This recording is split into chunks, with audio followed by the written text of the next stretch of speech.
Baik, pertama terima kasih ya undangannya untuk bicara di sini. Jadi kalau menjawab pertanyaan tadi secara ringkas, sebetulnya di Kongres kedua pun itu tetap menggunakan bahasa Belanda umumnya. Dan ada orang yang mengatakan sambil berbahasa Belanda, saya berbahasa Belanda karena nggak menguasai bahasa Indonesia. Jadi mungkin kita lihatnya semacam paradoks ya. Kamu nggak bisa bahasa Indonesia kok mau menjunjung bahasa Indonesia sebagai bahasa persatuan. Tapi justru poin yang paling penting dari Sumpah Pemuda adalah itu. Dia ingin memasukkan bahasa Indonesia itu dalam ranah publik. Ya. Jadi untuk urusan membangun dan segala macam, termasuk untuk urusan kenegaraan itu menggunakan bahasa Indonesia sebagai alatnya. Kalau berbicara tentang kemudahan, mungkin bagi mereka lebih mudah berbahasa Belanda karena semuanya berbahasa Belanda generasi itu ya. Dan sebetulnya sampai tahun 50-an, 60-an generasinya Bung Karno dan seterusnya itu satu sama lain juga seringkali lebih mudah berbicara dalam bahasa Belanda daripada bahasa Indonesia. Tapi soalnya bukan menggunakan bahasa itu saja. Soalnya adalah merumuskan realitas melalui bahasa.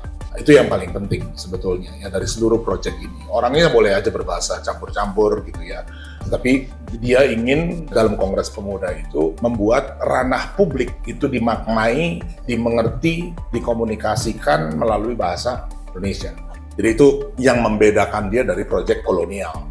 Proyek kolonial, ini yang menjadi penting gitu ya. Kita mengira bahwa bahasa Indonesia ini bahasa Melayu seperti evolusi yang biasa gitu ya. Sesuatu yang terjadi alamiah, sama sekali tidak. Ya, yang saya omongin di situ bahwa bahasa perbedaannya Belanda dengan Inggris, Prancis segala, dia nggak memperkenalkan bahasanya dia kepada masyarakat yang dijajah gitu. Dan ada alasan yang sangat panjang mundur ke belakang gitu. Ketika mereka datang abad-abad ke-17 gitu, mereka sudah berhadapan bukan dengan bahasa Portugis yang datang lebih dulu, tapi dengan bahasa Melayu. Bahkan orang Portugis pun berbahasa Melayu. Jadi mereka udah menggunakan bahasa, dan itu akarnya sangat kuat. Sehingga kalau sekarang ini dia mau menggantikan di dalam satu masyarakat yang begitu beragam, gitu bisa dibayangkan kepusingannya. Gitu ya. Kalau dia harus memastikan bahasa Belanda itu digunakan ya, tadi saya kira bagus Bu Yadi kan seperti ngomong ya bahwa mungkin alasannya pragmatis aja kali ya, biar nggak banyak buang duit lah gitu ya, ngapain sih ngajarin orang-orang di bahasa Belanda, pakai aja bahasanya dia gitu. Tapi enggak, anggaran yang dikeluarkan untuk membuat satu pasukan kolonial yang menguasai bahasa Melayu dan seluruh bahasa daerah itu mungkin jauh lebih besar daripada kalau seandainya mereka ajarkan aja bahasa Belanda dalam masyarakat kita gitu. Jadi ada satu proyek yang menurut saya dalam sejarah kolonial juga sangat unik. Jadi menciptakan satu bahasa yang nantinya akan digunakan oleh kita. Kalau kita perhatikan tata bahasanya dan seterusnya itu sangat berbeda. Dan ahli-ahli di kolonial ini sangat luar biasa. Mereka menganggap orang seperti Ronggo Warsito itu nggak bisa bahasa Jawa. Yang bisa bahasa Jawa itu dia setelah mempelajari. Nggak bisa bahasa Jawa kuno itu nggak dikuasai. Jadi banyak sekali sebetulnya yang terjadi itu colonial appropriation. Ya. Dia ambil, kemudian dia balikin lagi. Sehingga sekarang pun kalau misalnya kita bicara dalam bahasa daerah, bahasa Melayu gitu ya, seringkali struktur, gramatika dan segala macam kita pinjam tuh dari mereka yang melakukan pendokumentasian. Sama seperti kamus, sama seperti banyak sekali kosakata gitu. Apa sih dampaknya terhadap bahasa Indonesia yang kita pakai sekarang ini? Jadi bahasa Indonesia ini di satu sisi ada arus tadi tuh, orang nulis novel, koran gitu, dan kalau kita baca itu ada kekacauan yang nikmat ya. Nah, pokoknya terserah, ejaan hari ini sama besok bisa beda, kata yang sama gitu ya. Bahkan di dalam satu lembar koran itu juga kadang-kadang nggak sesuai gitu ya. Dan gramatika apalagi, tiba-tiba masuk bahasa Belanda sedikit, ada bahasa Inggris mereka pinjem, dan itu bisa kita lihat ya dari teks-teks seperti itu tuh kemeriahan berpikir yang ada di dalam era itu. Pinjem ide dari mana-mana, menggunakan berbagai macam kosakata baru untuk memaknai dunia yang sedang berubah itu. Soal Sumpah Pemuda ini, saya kira keinginan ya dari anak-anak muda nasionalis pada saat itu nih, kayaknya keinginan dari anak-anak muda di masa itu untuk menjadikan bahasa Indonesia ini sebagai bahasa publik. Jadi dalam urusan yang sifatnya membangun bangsa, membangun negara yang kemudian akan dibangun, itu sudah menjadikan bahasa Indonesia sebagai dasarnya. Itu mungkin yang paling signifikan ya dari Sumpah Pemuda. Mengenai Sumpah Pemuda sendiri, sebetulnya sebagai sebuah peristiwa, dia cepat dilupakan segera setelah berlalu. Dan istilah Sumpah Pemuda itu nggak ada sebetulnya. Di Kongres itu berlangsung. Kongres itu menghasilkan keputusan Kongres. Gitu. Tapi formulasi yang sekarang sering kalau misalnya kita upacara bendera itu mesti membacakan dan seterusnya, itu datang belakangan. Jadi ada gap, ya, sama kayak kalau misalnya kita lihat Pancasila urutan 1, 2, 3, 4, 5-nya itu dibuat TAP 2 MPR 1978 gitu ya, dengan formulasi, dengan butir-butir Pancasila dan seterusnya. Jadi sesuatu yang terjadi sesudah faktanya. Sama halnya dengan Sumpah Pemuda, pada saat tahun 28 itu nggak disebut Sumpah Pemuda, ya, dia sebut keputusan Kongres dengan butir-butir, dan sayang sebetulnya karena ada poin-poin yang sangat menarik dari keputusan Kongres itu. Mereka bilang statementnya itu yang 3 adalah keyakinan, tapi keyakinan ini harus punya dasar. Nah ini yang nggak banyak diceritain. Keyakinan dasarnya apa? 1, kemauan. Kalau tahu Ernest Renan bahwa nation itu terbentuk karena kehendak, karena ada orang yang ingin menjadi bangsa. 1 itu adalah kemauan disebutnya di situ. 2 mereka sebut sejarah. Jadi keyakinan yang 3 yang dirumuskan tadi itu tumbuh juga karena pengalaman historis yang sama. 3 mereka sebut bahasa. Nah, ini jadi sangat signifikan ya bahwa keyakinan bahwa kita ini satu ya juga timbul karena bahasa. Bahasa apa ya? Bahasa Melayu itu tadi. Tapi bukan bahasa Melayu yang dirumuskan oleh si penguasa kolonial, tapi bahasa Melayu yang hidup di dalam masyarakat. Yang sayangnya oleh mereka yang menyatakan itu juga belum dikenal dengan baik. Tetapi keinginannya, niatnya dia gitu untuk menjadikan bahasa ini sebagai alat untuk perjuangan kemerdekaan itu dinyatakan di situ. Terus mereka juga berbasis hukum adat karena dia tahu gitu keragaman yang ada di dalam masyarakat kita begitu luar biasa. Itu nggak bisa diatasi semata-mata dengan bikin semacam hukum nasional.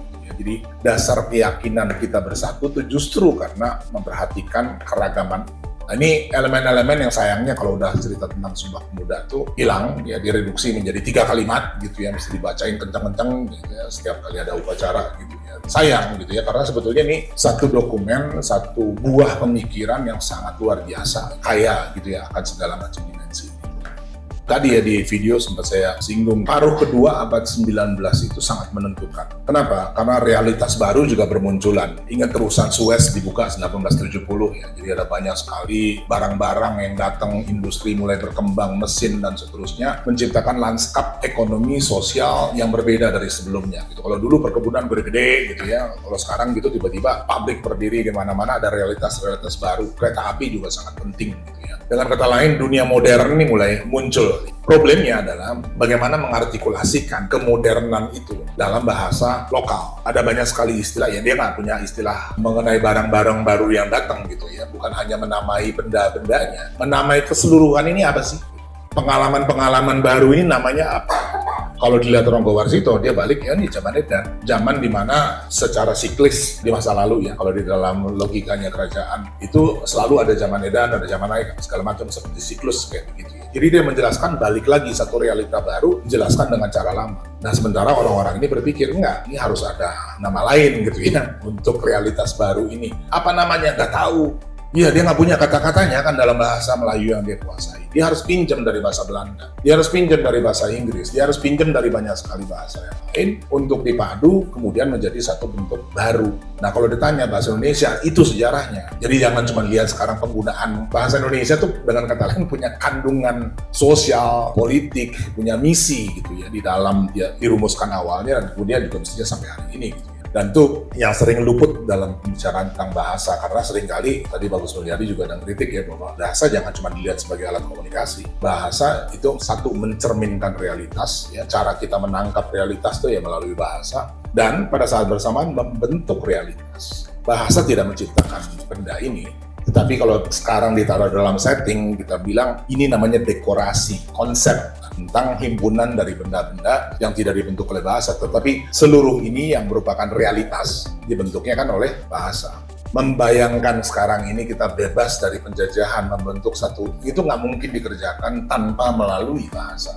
Hanya melalui bahasa, satu ide itu bisa dikomunikasikan, bisa dibentuk. Jadi dengan kata lain, tadi balik ke sana, membentuk realitas, kemampuan bahasa membentuk realitas, ya kalau membaca teori ada Svetan Todorov, Mikhail Bakhtin, Voloshinov, dan lain-lain gitu yang bisa memberikan gambaran teoretiknya. Tapi sederhananya, bahasa itu punya kekuatan, ya sama seperti ekspresi artistik, membentuk sesuatu yang nggak ada menjadi ada kan. Kayak misalnya sekarang ini novel, kenapa saya bilang bentuk novel itu menjadi sangat penting.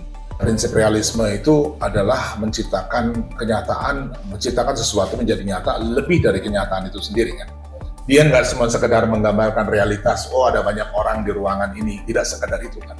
Dengan dramatis dan segala macam kita bisa mendapat gambaran mengenai kesatuan ya, yang nggak ada bentuk fisiknya kan, dia intangible. Nah, hal-hal yang sifatnya konseptual kan nggak bisa diraba. Caranya untuk kemudian dia menjadi nyata hanya melalui bahasa. Dan itu kenapa dia begitu powerful. Kita menggambarkan sifat orang melalui bahasa. Dan itu real, ya kan, nyata. Kita bilang nih orang ini jahat, orang ini baik, orang ini sombong, atau apapun melalui itu. Dan karena pengertian itu kita share, kita sepakat menggunakan konvensi yang sama, dia menjadi realitas. Nggak ada sesuatu yang sifatnya physical kan dari kesombongan. Nggak ada sesuatu yang sifatnya ragawi dari kemalasan gitu. Tapi kita menganggap itu sebagai sesuatu yang nyata gitu ya. Hanya mungkin karena bahasa. Ini saya ulang-ulang gitu ya, karena kadang-kadang kita berhenti memahami bahasa semata sebagai alat komunikasi. Much more than that, jauh lebih banyak, jauh lebih besar, jauh lebih bertenaga dan orang-orang di tahun 28 sadar persis bahwa ini sesuatu yang sangat penting gitu ya dan harus diartikulasikan. Apakah Sumpah Pemuda yang pertama menyatakan itu? Enggak. Tahun 25 ada yang namanya Manifesto Politik, orang-orang Perhimpunan Indonesia, orang seperti Bung Hatta dan seterusnya, mereka udah jauh lebih proposalnya waktu itu dari segi secara politik ya, jauh lebih daripada Sumpah Pemuda yang menyatakan kesatuan. Di sini mereka udah bicara tentang bentuk negara nanti kalau udah merdeka seperti apa dan seterusnya. Jadi dia bukan yang pertama. Kehebatan kekuatannya bukan karena itu. Kehebatan kekuatannya karena dia dinyatakan di dalam satu kongres yang dihadiri oleh berbagai macam unsur etnik kita. Itu nggak pernah terjadi. Jadi dia bukan satu satuan politik, bukan satuan kumpulan partai-partai gitu ya, bukan kumpulan politik yang memang sudah punya agenda dan seterusnya. Nggak, dia kumpulan dari anak-anak muda dari berbagai macam latar belakang etnik ya, yang kemudian merumuskan itu. Kalau buat saya sih kehebatannya di sana ya. Kenapa dia begitu penting? Saya kira dari segi itu kedudukan bahasa senantiasa ya menjadi alat artikulasi dari siapapun yang menginginkan perubahan sosial, berjuang dan seterusnya gitu. Nggak pernah berhenti sebetulnya gitu ya. Dan ya tadi kamu bilang ya misalnya, dulu musuhnya jelas ada penjajah. Nah ini perlu spesifik betul gitu ya. Sebenarnya yang jadi masalah itu penjajah atau penjajahannya. Karena kalau kita berpikir tentang penjajahannya, bukan orangnya, bukan aktor si A atau si B gitu ya, maka kita berbicara tentang sesuatu yang sifatnya jauh lebih sistematis, struktural dan seterusnya. Dan itu problemnya warisan kolonial sampai hari ini ada. Misalnya sederhana aja. Dan lagi-lagi ini urusan bahasa. Merumuskan keanekaragaman kita yang begitu hebat dan kemudian menandai apa sih yang signifikan dari realitas yang sangat beragam ini. Kalau pakai kacamatanya kolonial, keragaman itu direduksi menjadi sesuatu yang bermanfaat untuk dia aja. Indonesia itu apa? Indonesia itu tanah luas yang bisa ditanemin jadi kebunnya menghasilkan. Dah, hutangnya nggak pernah dilihat karena nggak dieksploitasi. Jadi mereka nggak terlalu pikirin bahwa hutan kita ini sebenarnya punya kandungan kekayaan yang luar biasa dan laut sama gitu. Mereka juga nggak tertarik untuk mengeksplor lautan lebih jauh dan seterusnya. Ya udah, apa ininya ya pulau-pulau yang punya nilai ekonomi, selebihnya diabaikan lah praktis gitu ya. Jadi ada banyak sekali tempat di Indonesia ini dari 6.000 pulau berpenghuni ini yang mungkin bersentuhan dengan modernitas negara dan segala macam itu jauh setelah kemerdekaan. Ya, dataran tinggi di Sulawesi Tengah itu mulai agak intens ya berurusan dengan segala macam kehidupan modern. Artinya kita ngomongin sekarang tuh paruh kedua abad 20. Karena pola pemahaman kayak begitu, maka sekarang kita sebutnya 3T. Daerah tertinggal, terluar, dan seterusnya gitu. Ya, logiknya kolonial. Bahwa yang bermakna itu adalah yang menghasilkan sesuatu, yang lain-lain ini ya tambahan lah. Padahal sebetulnya kalau kita balik cara berpikirnya, kita melihat betul apa sih kekuatan, potensi, dan segala macamnya itu jangan-jangan mendapat pengertian yang sama sekali berbeda. Nah, lagi-lagi nih soal bahasa. Untuk mengartikulasikan arti penting dari sekian banyak keanekaragaman itu kita belum punya ya atau belum mengadopsi, belum setuju pada konvensi. Saya misalnya belakangan ini banyak bicara tentang biocultural diversity. Indonesia ini harus dilihat sebagai keanekaragaman biokultural. Istilahnya aja susah, ya kan? Karena bahasa tadi kita belum punya. Tapi kalau seandainya ada konvensi di antara orang-orang lokal, bagaimana mereka memahami, mungkin kita akan dapat insight yang sama sekali berbeda. Saya ambil contoh misalnya mangrove. Buat kita yang jauh hidupnya dari kenyataan-kenyataan seperti itu, ya pokoknya hutan bakau dan luas sudah. Apa sih yang ada ya hijau-hijau lah, gitu ada akar-akarnya masukkan ke laut. Sejauh itu kita bisa memahami. Untuk orang Papua, mangrove itu ada berbagai macam, jadi memang ada berbagai spesies. Tetapi mereka memberi makna, ada kekayaan biodiversity itu bukan sekedar memberi nama, karena dia tahu persis gitu, tanaman yang ini akarnya akan berguna, bermanfaat dan segala macam. Disitulah dia membangun pengertian. Apa alat yang digunakan untuk membangun pengertian itu? Ya bahasa. cara dia mentransmisikan nanti generasi ke generasi sehingga pengetahuan itu terpelihara. Nggak pernah menjadi bagian nih dari bahasa sains modern kita saat ini.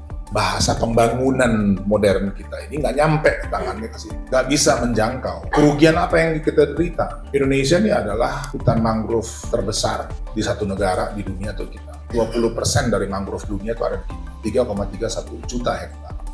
Tapi karena sekarang ini dia terpisah, biasanya juga ada di daerah 3T, maka eksplorasinya segala macamnya nggak terjadi, terpisah dari bahasa, pembangunan, investment, dan seterusnya. Dan jarak kultural yang ada tuh luar biasa besar. Sehingga kita datang ke, ya sebagai ini, kalau lihat di pemerintah, ya datang ke sana gitu untuk, oh ya ini ada potensi begini, potensi begitu, dan seterusnya. Harusnya yang dilakukan kan menyimak dulu nih, karena tanpa kita menyimak ini, mereka nih yang berabad-abad tinggal di situ dan sudah mengembangkan segala macamnya, itu kita akan susah untuk bikin sesuatu yang bermakna kan.